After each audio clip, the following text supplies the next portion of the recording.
In the heart of America, stolen from Africa, brought to America. This is Rumble with Michael Moore, and I am Michael Moore. We have a great guest with us today. India Walton is a registered nurse from Buffalo, New York. She's a union member and a union organizer. She's a Democratic Socialist, and she is now the Democratic nominee for mayor of Buffalo, New York. This is New York State's second largest city, and she has an amazing story that we will get to shortly. Let me tell you, first of all, that for the paid members of my Substack, there's going to be a live Q&A with me, you and me personally, happening Tuesday, October 12th, this coming Tuesday, October 12th at 8 p.m. Eastern Time. It's for Substack members only. If you are a paid member, you will get a thing on Tuesday that you can just click to the link and you will join me. There will be no pre-screening of the questions or anything. You're just going to be on the Zoom or whatever we're using with me, and we will talk to each other, and you can ask me whatever you want to ask me or say whatever you want to say to me. I'm looking forward to this. This is our first live Q&A for Substack members only this coming Tuesday, October 12th at 8 p.m. Eastern Time. So I will look forward to that hour with you. Thanks to everyone also who listened to our emergency podcast with Representative Ilhan Omar last week and made those calls to the senators and the members of Congress, especially to Senators Manchin and Sinema. Thank you for that. Many reports every day in the past week of the switchboard being flooded, the voicemail being overwhelmed, people having a hard time to actually leaving a message because so many of you did that. Thank you. And thanks to everyone who has read and shared my satirical piece that I emailed you here this past Sunday, my Sunday Substack, about how I think we can compromise and give Manchin and Sinema some of what they need. Because I've learned over the years how to talk to these corporate Democrats, and I think if you haven't had a chance to read that was this past Sunday's Substack here on October 3rd. So if you want to receive all of my writings and all my podcasts for free in your inbox, just become a free subscriber to my Substack email list. That's it. That's all it takes. Go to the link here on the podcast platform page or go to michaelmoore.com. That's it. Just michaelmoore.com, and up will come a thing where you can put in your email address. Just mark the free box and boom, you're in. You're a member of my Substack, and I will automatically email you this podcast every week. You won't have to do anything. You don't have to go looking for it. It will come to you.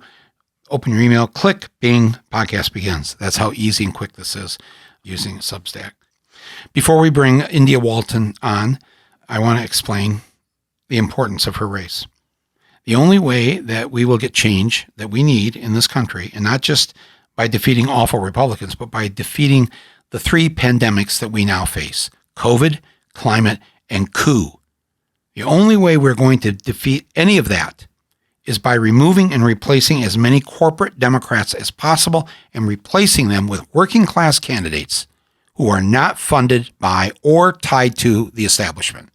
The only reason we're even talking about a $3.5 trillion human infrastructure bill that would help fund child care and health care, education, so many other things that we need.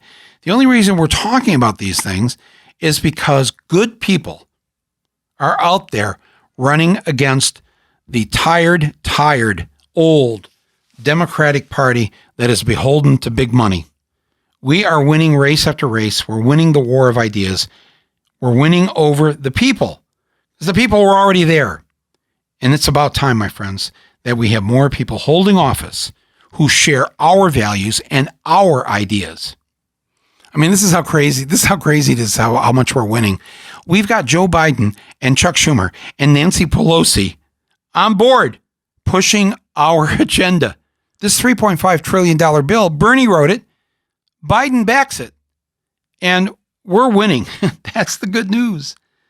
We're winning. Bernie's winning. Ilhan, Rashida, AOC, Representative Jayapal, Cori Bush, Ro Khanna. I mean, just go down the whole list. They're all winning. They've gone from being a squad of 4 to being now 60 progressive Democrats in the House have said, we're not moving ahead unless we also are taking care of our American people in these bills. Let's face it, my friends, we've not seen this. Some of us have not seen it in our lifetime. It's a huge shift that's taking place here. You're part of that shift. Your pressure on your members of Congress, on your senators, and on these two senators, the one from West Virginia, Mr. Manchin, and the one from Arizona, Ms. Sinema, they are all feeling the heat because this is how the majority of the American people feel. So we need to do this at every level, federal, state, whatever, but especially the local level, which brings us to Buffalo. In June of this year, India Walton shocked the political world by defeating the 4-term incumbent mayor of Buffalo, Byron Brown, in the Democratic primary, and thus setting the table for her to become the favorite to win the mayoral race in Buffalo in November because, of course, it's a heavily Democratic city. She would be the first Democratic socialist to be elected mayor of a major American city in more than half a century, and the first woman and the first black woman to lead New York's second largest city. As you would expect, the political establishment in Buffalo is not taking this lightly. So, while she should coast to victory in November because Buffalo is an overwhelmingly Democratic city and she won the Democratic primary, she has a very difficult opponent that she's facing, the loser, Byron Brown, the guy that she just defeated in the primary. He's now announced that he's still running and telling everybody, you got to write me in. He's not giving up. He's got huge money behind him. And he is now trying to get on the general election ballot as a write-in candidate. My friends, let me tell you something. This is such an important race. I know you're saying, Mike, Buffalo, really? With everything that's going on, Buffalo? Yes, Buffalo is everything that's going on. All the issues that we're facing across the country, COVID, policing, mass incarceration, racial discrimination, labor, the environment, gender equality, all play a significant role in this race in Buffalo. And India Walton is an amazing, thoughtful, and forceful candidate and leader that you should know about and get behind. So before we now bring her on, let me just give a shout out quickly here to our underwriters for today's episode. Thank you so much, ExpressVPN. Thank you for being with us since pretty much the beginning. ExpressVPN. As all of you know, using the internet without ExpressVPN is like walking your dog in public without securing that dog on a leash. Listen, every time you connect to an unencrypted network, whether you're in a cafe or a diner, a hotel, airport, your online data is not secure. Any hacker on the same network can gain access to and steal your personal data, whether it's passwords or financial details or whatever. So I and my film crew, whenever we're making a movie that we don't want anybody else to know, especially the bad people, what we're up to, we use ExpressVPN when we are working on our projects. It's easy to use. It's inexpensive, and it works on all devices, whether they're phones or laptops, tablets, or more. So secure your online data today by visiting our great underwriter for this podcast, ExpressVPN, expressvpn.com/rumble. You got to put the slash and the rumble.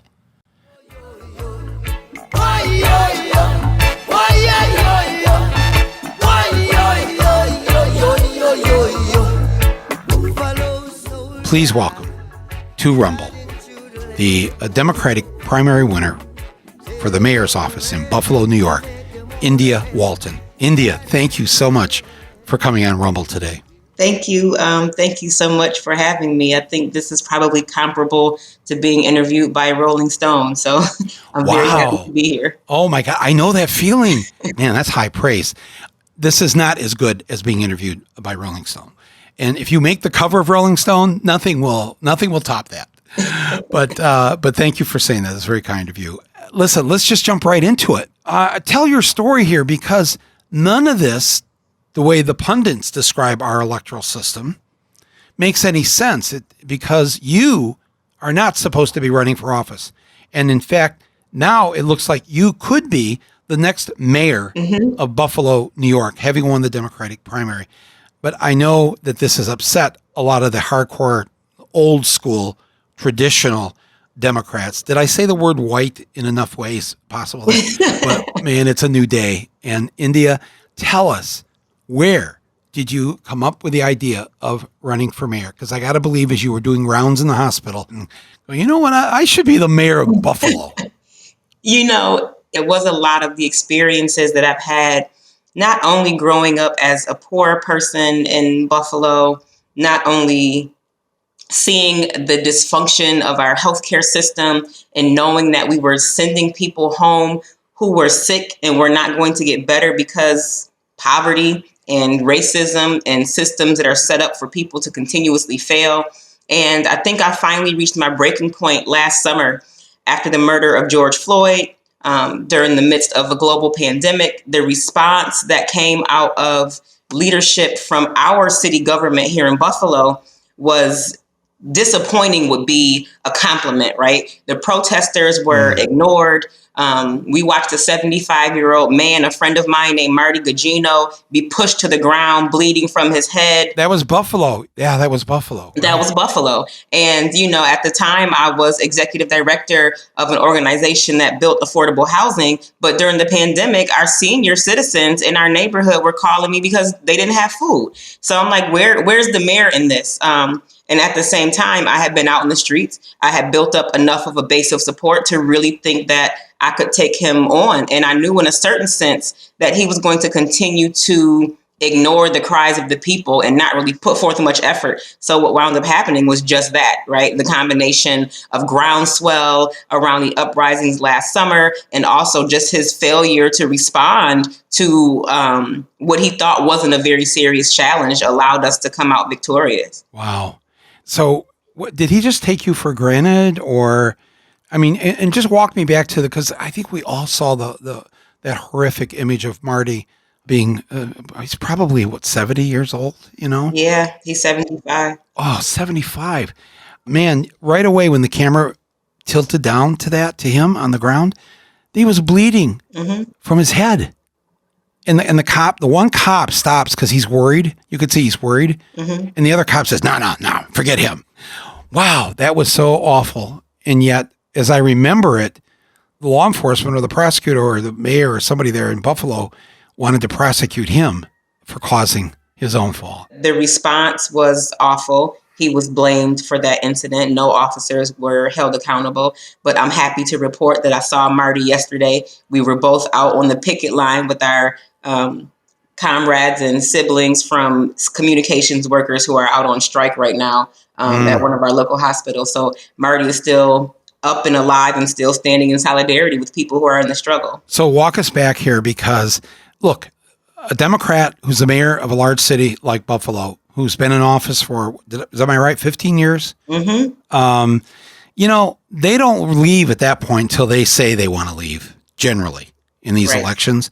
So how was it that you, I read something about you were on Clubhouse one day, and explain to anybody over 50 what Clubhouse is, but somehow the genesis of this idea happens in part while you're on Clubhouse.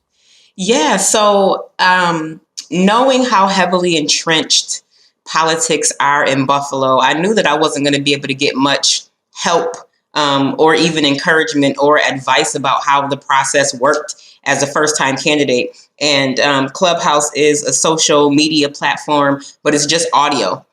So you don't see the people you're talking to. They're from all over the country, and folks go into these chat rooms around subject matter. And I was in a lot of political rooms and with a lot of downstate people, from New York City and the surrounding areas. And I would go in and say, listen, we need progressive politicians elected here in Buffalo, too. Y'all have to help me.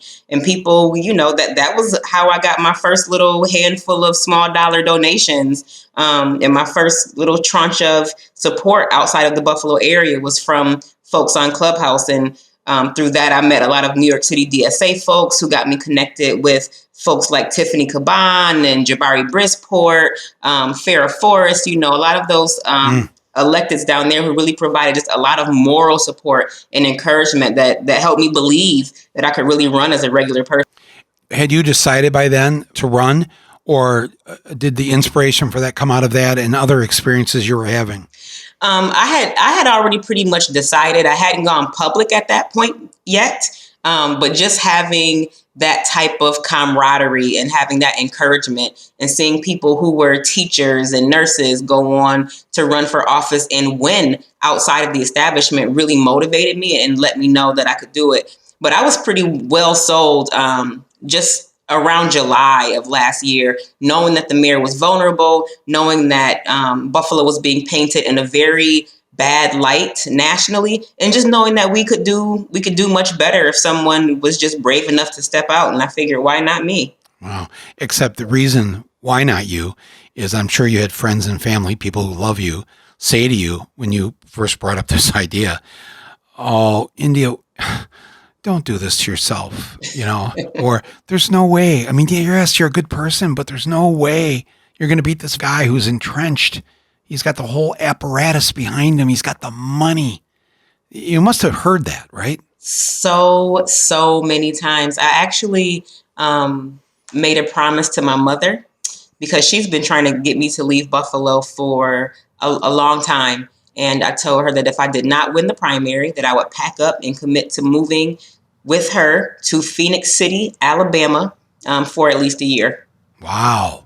So basically, we prevented that, or those who voted for you in the primary. And thank you to each and every single person who saved me from Phoenix City, Alabama.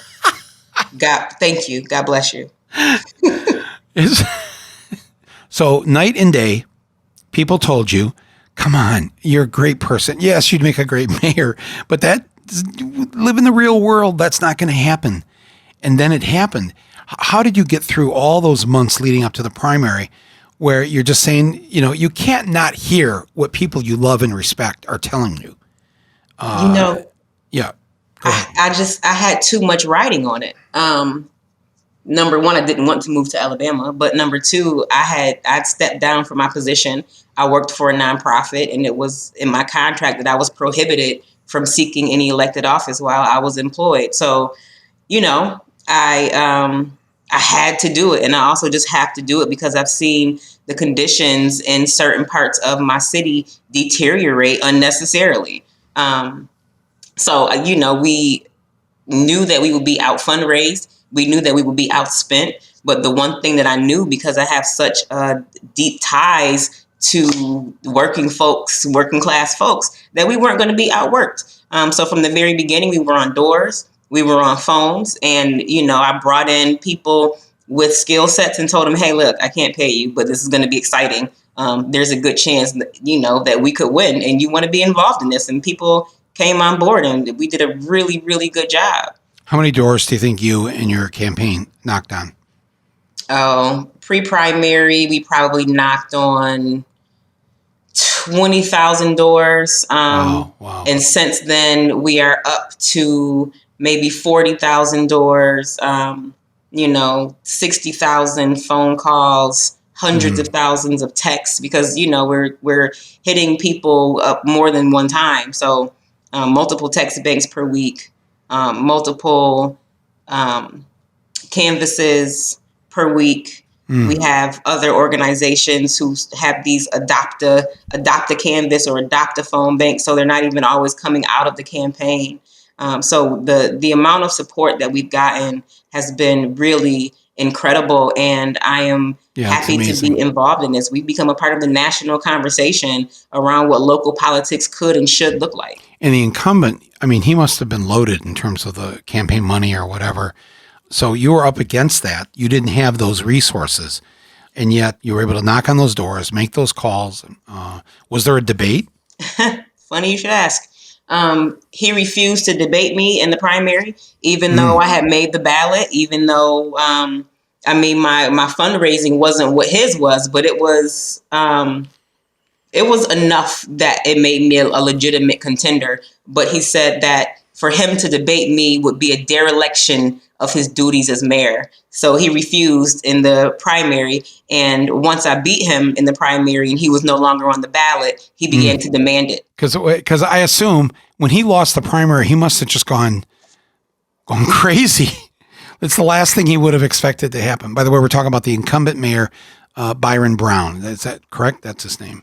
That's his name. Yeah.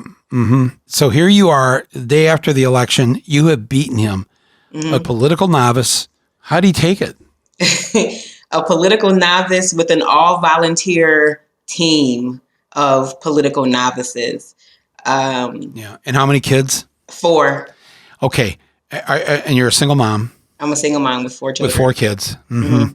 Yeah. Again, how do you take that? He didn't. He didn't call and congratulate me. He didn't concede. We still have not had a single conversation since the primary election.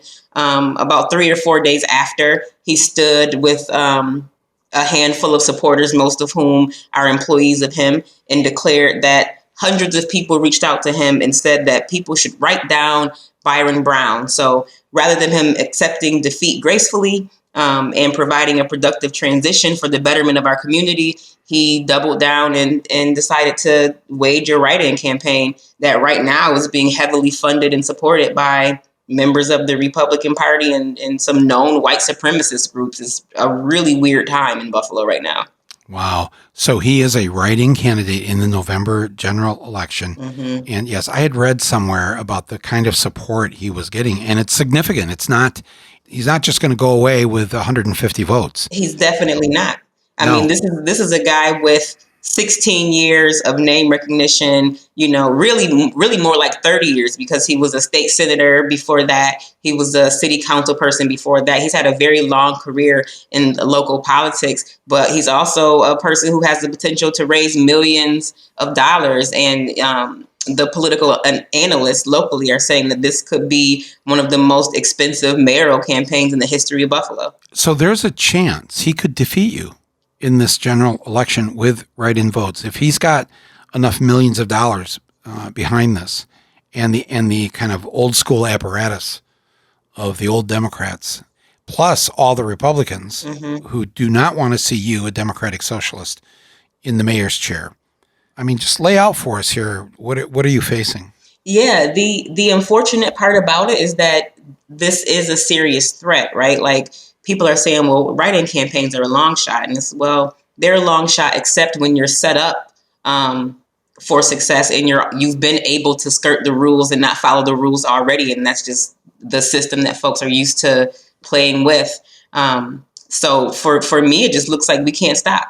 We can't stop trying as hard as we can. We can't stop working. We can't stop canvassing and knocking on doors and having as many engagements with voters as possible. But I mean, like, the environment here in Buffalo, I get lots of community support, right? I walk down the street and people are blowing the horn and screaming, "Go India, we love you." But, in certain neighborhoods I walk in, people are throwing cups of coffee at me. There are some very negative and lie-filled ads that are playing on a constant loop on our local television station. So, it's not the most comfortable place to be in, but I believe that the voters and the residents of Buffalo deserve something better. I think that that's what I represent. So we're going to continue to work hard and not only hope for the best, but, use what we have learned over the course of the last year of running this type of campaign to make sure that we come out victorious on November 2nd. What are these kind of hateful ads? What do they say?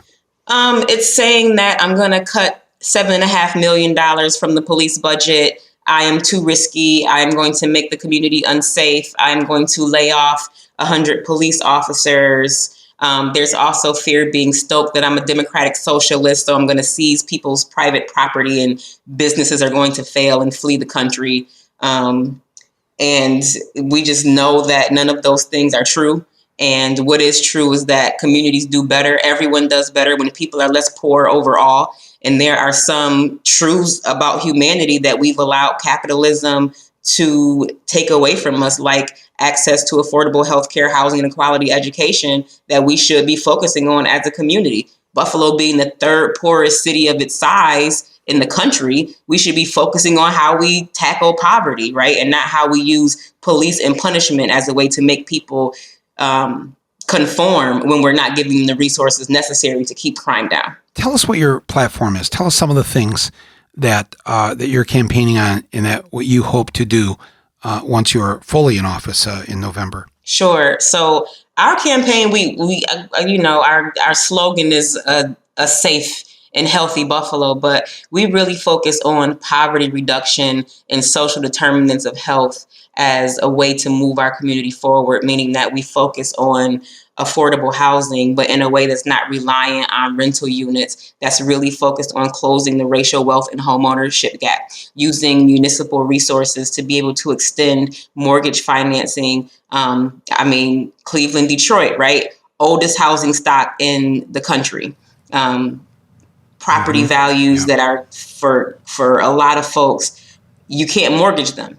Doesn't cost enough if you don't buy it in cash, then you can't get a mortgage. So extending micro mortgages to folks, supporting small businesses, being super concerned about the environment. Buffalo already is a climate refuge city. We've seen disasters all over the country and world. We're a very immigration friendly city, where we just brought in 300 Afghan asylum seekers. So just making sure that we have infrastructure in place to be able to receive folks when they come and be able to support everyone in having a quality standard of living and not relying on putting investments at the top and waiting for them to get to the bottom, because it's a strategy that has not worked. That does not work, and we're going to do the reverse, bottom-up economic development, and I think that we're going to be successful. So when you say that your slogan for your campaign is a safer and a healthier Buffalo, you define safety in a more 21st century way, in the sense of it's not just about cops and robbers. It's about, if we have so many of our people living in poverty, if we have children that can't eat, then there's a problem. It is. And that also includes infrastructure, right? Buffalo has one of the worst childhood lead poisoning rates of any other city of our size as well. It's about streets, well-lit streets and sidewalks and curb cuts and bike lanes and all of those other things as well. We have a much broader definition of public safety. And, as much as the current mayor likes to brag about his support of police, crime is up in Buffalo, as it is many other places in the country. But 5 of the last 6 years, we've had really sky high rates of violent crime. And unless we get to the root causes of a lot of these incidences, then we're not going to see any decrease. We know that more money for police, the hyper-militarization of our police force, is not what's going to get us there. We have to make more investments in people themselves, and also, have a just transition for officers who may want to phase out of that sort of warrior mentality and go into more service-oriented roles where they're actually abiding by some of the slogans of our police departments, and that's to protect and to serve, and not to police and punish. So you call yourself, as you said, a democratic socialist. Why don't you explain to people what that means to you? Being a democratic socialist to me means that we put people first. We put people before profit. We put planet before profit. I think coming into this race and running a Democratic primary, knowing that the Democrats have been in control of Buffalo for the last 50 years, I wanted to not only be able to differentiate myself from the status quo in the establishment, but also have something about me that would be attractive for people to pay attention outside the Buffalo area. Being a member of DSA has given me the language to speak about the very complicated values that I hold sometimes in a way that's understandable and digestible to a lot of people. And it basically boils down to, we take care of poor people and working class folks. We prioritize healthy housing, healthcare for all, quality jobs and workers' rights, solidarity economies, and that we just are caregivers of our communities. And you said all these things when you ran in the primary. I did. I don't think that people paid much attention to it. I think that what we saw was there were folks who were appreciative that I came to their neighborhoods and knocked on their door and asked them what their experience had been and what they thought. And then we also saw people who just thought that Brown was a shoo-in, so they stayed home. And that combination is what allowed us to win. But now, we have audience, we have a platform, and we're beginning to have more of these conversations. And people are saying, it doesn't matter what they call you. I believe in the same thing that you believe in. And I see that they're trying to make me afraid. Right. And everything I've read about your race is the former mayor, still the mayor, but the incumbent who lost to you, has every intention of crushing you, as do the old school Democrats up there. And the way that when Alexandria Ocasio-Cortez was running in New York City, they knew that they better pay some attention. Some of them knew that. They didn't really pay attention. She won, defeated a longtime party leader in Congress. And then same thing happened with Jamal in the Bronx, won for Congress over a long time Democrat. Had been in Congress for probably 20 plus years. This happens, and it's happening more and more. As you said, teachers are running, nurses are running, people are running, and they're winning. But now that they've gotten their wake-up call, everything I've seen is they are raising money. They are doing whatever they can, as you said, these TV ads, to stop you, to crush you, to not let this happen. It's so important that somebody who believes in the things that you believe in and the way you believe in them not get elected in the general election in November. The people who are listening to this, what can we do, especially those of us who don't live in Buffalo or the Buffalo area? What can we do to help you? Because I personally think that your success, and the success isn't here yet until the November election, but your success will be a beacon of hope and inspiration to all those other nurses and teachers and people who are not big famous political names, but are just good people, hard workers, decent, standing for all the right things. If you succeed, I think a lot of people are going to think they could succeed. That's why, to me, it's very important that you do succeed, that they not crush you come November. What can we do to help? Yeah, I think that hearing you say those words, they're trying to crush you, right? Just sent a sort of a visceral reaction through me, because not only is he trying to defeat me, but I mean, they are trying to crush me, right? Like going after my personal character. Like this is something, and I think a lot of evenings, like I haven't done anything wrong, right? Like they're trying to make it seem like I'm the one who is criminal. I'm the one who's cheated. I did everything on the up and up. I won fair and square, and what's happening to me is just not fair. But, this is politics, and this is what we got into. But I do agree that I hope that this will inspire someone to step out and have the courage to do it, and know that all over the country, we are coming together to support one another, and we don't have to feel alone in our pursuit for justice and equity. And, folks can go to our website at www.indiawalton.com. There they can donate. They can sign up to volunteer. We're phone banking from all over the country. You just log into the Zoom and you're good to go. But if folks are in Cleveland and want to travel up the 90, or folks are in Detroit and want to come over to Queen Elizabeth Bridge, you can get back into the States now. I would say come lend a helping hand. We need your time, talent, and treasure to make sure that we make it over the finish line and bring home a very convincing win in November, so that there will be no doubt about that Rust Belt cities also want progress, that working class folks in union towns are tired of being poor and taken advantage of from large corporations, and that we're going to start doing things differently, and we can win in electoral politics as well. So give that address again if people want to go online to help you. Sure. It's www.indiawalton.com. And India Walton is spelled just as it sounds. Well, that's easy. And then people can contribute to you also through that, right? What do the campaign finance laws say about what they can contribute and how to contribute? Yes. The individual contribution limits for New York State for a race of this size are $7,797.60. And the contribution for LLCs, corporations, or PACs is $5,000. Okay, so that's my first big question. How can we help you? Because it is very important to me in terms of not just for you and not just for Buffalo, but I think that if people go to your website, if they go and look at the videos, the things, the interview you did with Al Sharpton a week or so ago, it's so powerful what you've done, what you were already doing for the people of Buffalo. that you described in this one interview that you had your first baby at 14 years old. Mm-hmm. 14-year-olds, I'm not encouraging 14-year-olds to have babies, but 14-year-olds are told when they find themselves in that situation, well, that's the end of that. That's the end of you.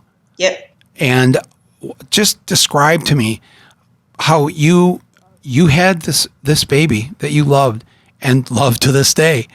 And to be in high school, to go back to that time, you rose up. Yeah. And I fight so hard for people because I know what I've been through and where I've come from. And I don't believe that my story should be the exception. I think that all people deserve an opportunity. And I don't think that making, one questionable decision should mean the end to your life. We all grow. Life is a learning process, and we should allow people the space and the grace to be able to do that, but also the support to make decisions, and not feel caught in a system where you end up a statistic. Right. And so you went on through your teenage years and into your 20s and 30s and decided to get involved, to not sit back, to have your voice heard.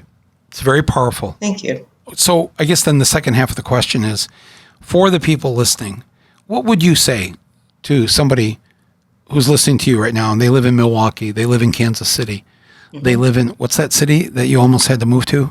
Phoenix City, Alabama. Phoenix City, Alabama. What would you say to the people who are listening to you right now in all these other cities and they're thinking, yeah, I have thought about that. I should run for state representative, or, why don't I run for city commission or city council? And then right away, there's a voice that comes into all of our heads that goes, no, don't do it. Don't do it, Mike. You don't need the trouble. You don't need the hassle. Look at those commercials they're running on India. But somehow you were able to kind of leap over that. And I'm just curious for the people who are thinking about this, because we need other people to run this year and next year. What do you have to say to them? I would say to envision the world you want to live in and then pursue it. I think the most important thing for me was having people, right? Like I know that I didn't know everything, but I could find someone who could help me figure it out. And that's, I think, the number one way that we begin to win for people who are on this side of the fight is by finding our people, getting our people together and keeping them together. And then you make a really strategic plan and you execute it. Look up the last 4 elections for the office you're running in. Find how much money that campaign raised, and then go find someone that can help you raise money. And I know that we want to pretend like just knocking doors is enough, but you need both. You need a strong field campaign. You need a strong fundraising strategy. You need paid media. Like, we have to couple deep relationship building and organizing along with traditional methods of winning campaigns, because we're going to have to continue to appeal to the broader electorate as well. So I think, like, find your people and just don't be afraid, right? Like, I've always maintained that unless someone is going to literally kill me, there's nothing that's going to stop me from pursuing what I believe is right. I have friends out of Oakland, California, who are members of an organization called Movement Generation. And they have a saying that says, if it's the right thing to do, we have every right to do it. We can't wait any longer. We've waited for corporate Democrats to serve our needs, and they have not done that. So we have to put our own people in place. So if you just heard all of that and you live in whatever city or town you live in, and you've thought about doing this, as India said, the first thing is just sit down for a second. Have some quiet time. Think about what your vision is for your town, your district, whatever it is, and then start putting some people together. And don't ignore the fundraising part of this that has to happen. Those of us, all of us, we've all known how to make a lot happen with very little. Mm-hmm. I've had that experience, and I've learned to just smile and thank people who love me, who say that this is a crazy idea.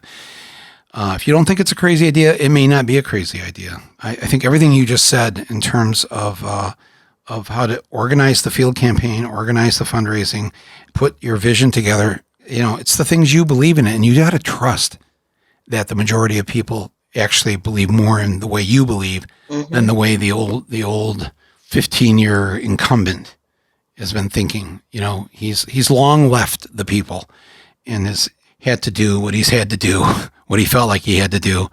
But once the sellout happens, once the compromises begin, the corruption sets in, et cetera, et cetera. And, that. And I think you're right. I think the people in Buffalo have just had it. And they got lucky that there was an alternative in you.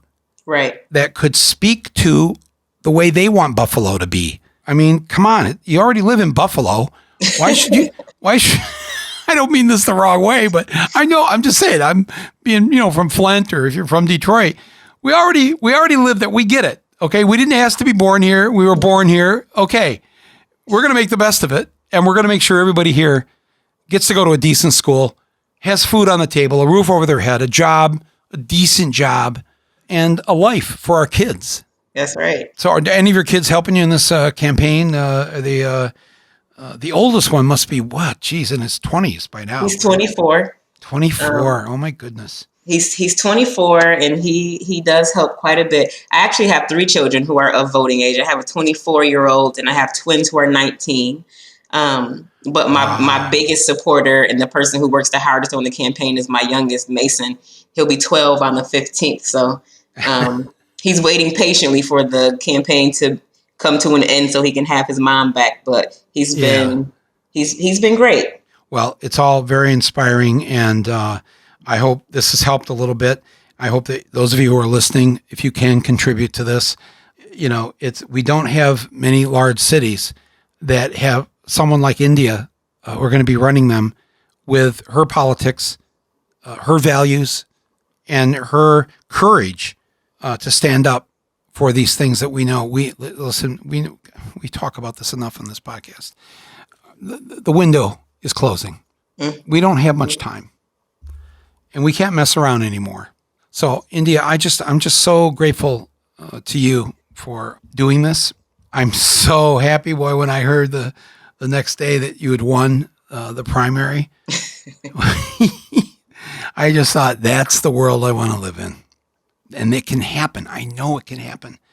And it is that beloved teacher that should be running in your town, that wonderful nurse, that union leader who organizes the garbage workers in your town. Right. That's who I want making these decisions, because I know they're going to put the people first, and not the corporate entities, not the people the rich getting their tax breaks and all that stuff. So, any final words that you'd like to share with the people who are listening today? I just really want to thank you for this opportunity, and thank you for the work that you do, making sure that the stories that are most important are told. So thanks a lot for having me. Thank you. Well, everybody, let's make sure we contribute to India's campaign at it's just indiawalton.com, right? That's right. And if you live in the Buffalo of your state, think about running next year. It is possible. You can win, and we need you to win. We need a different society. And the so-called people who represent us actually end up representing us. India Walton, hopefully soon to be mayor of Buffalo, New York, winner of the Democratic primary in June, the general election coming up in November. If you live there, be sure to vote. And we'll have you back on when I can officially address you as mayor of Buffalo, New York. Can't wait. All right, my friend. Thank you so much. Be well. Good luck. Let me know if there's anything else we can do to help. All right. Thanks a lot. Have a great night. All right. Take care. Wow, that was great. Thanks. Thank you again, India. And thanks to everybody who's listening to this. And remember, this coming Tuesday night, Tuesday, October 12th at 8 p.m. Eastern Time, 7 p.m. Central, 5 p.m. Pacific, I'm going to do a live Q&A with all of you who've signed up to be paid members of Substack. This is one of these, you get a couple little perks if you want to help support us in our work by making a contribution to it. And in return, each month I will do a live Q&A with you. And also we're going to have a Mike's Movie Night again coming up here in another month or two. So stay tuned for that. But that's what you get if you go to our Substack site here at michaelmoore.com and say that you want to be a supporter. We're grateful for that, but you don't have to be, because everybody gets all the writings, all the weekly letters, the podcasts, all that stuff is free. and will continue to be free. So thank you for everybody who is a free subscriber here to my Substack and to this podcast. You may be a subscriber to the podcast, but you haven't signed up on the Substack. So go to the Substack and sign up for that, and then you'll get a whole bunch of other stuff. But believe me, I do not flood your inbox every day with five things a day. You'll hear from me once or twice a week, probably at most. So please do that. That's it, everybody, for today's Rumble with Michael Moore. My thanks to Donald Bornstein, thanks to Nick Quaz, thanks to Harrison Malkin, thanks to my family and everybody who gives me a hand in this. It's much appreciated. And I will see you next week here on Rumble. I'll see some of you at the live Q&A with me on Tuesday night. And I'll have a new Substack offering for you, free to all, this coming Sunday. Be well, everybody. Hang in there. There's lots of work to do, I know, but we can do it. We are the majority. I'm grateful to be able to do this with you. Thanks, everybody. This is Michael Moore. This is Rumble. Buffalo